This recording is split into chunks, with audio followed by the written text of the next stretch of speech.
तर डिवाइन तुम्हाला इथे गाईड करत आहे की हे जे साल आहे मंगळाचं साल आहे. सो ज्यांना कोणाला खूप जास्त इगो आहे, अहंकार आहे, तर त्या अहंकाराचं अधःपतन यावर्षी होताना दिसून येत आहे. आपल्याला माहिती आहे मोठ्या मोठ्या महासत्ता, मोठे मोठे जे अमेरिकासारखे जे देश आहेत, ज्यांच्याकडे खूप जास्त पॉवर आहे, खूप जास्त त्यांच्याकडे इथून मागच्या काही काळांपासून आपण पाहतोय त्यांनी वर्चस्व स्थापित केलेलं आहे. त्यांचं सुद्धा अधःपतन येत्या 2-3 महिन्यापासून आपल्याला दिसून येत आहे. मागे मी एक व्हिडिओ टाकला होता ज्यामध्ये नारळाला आग लागली होती. त्याच्या आधीच काही दिवसापूर्वी अमेरिकेमध्ये खूप जास्त प्रमाणात एक कुठेतरी कॅलिफोर्नियाला आय थिंक सो आग लागली होती.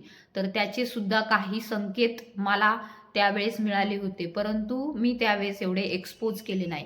आताही असं दिसून येतंय की ब्रह्मांडाची एनर्जी आपल्याला इव्होक करत आहे, आपल्याला येथे गाईड करत आहे की जे कोणी आध्यात्मिक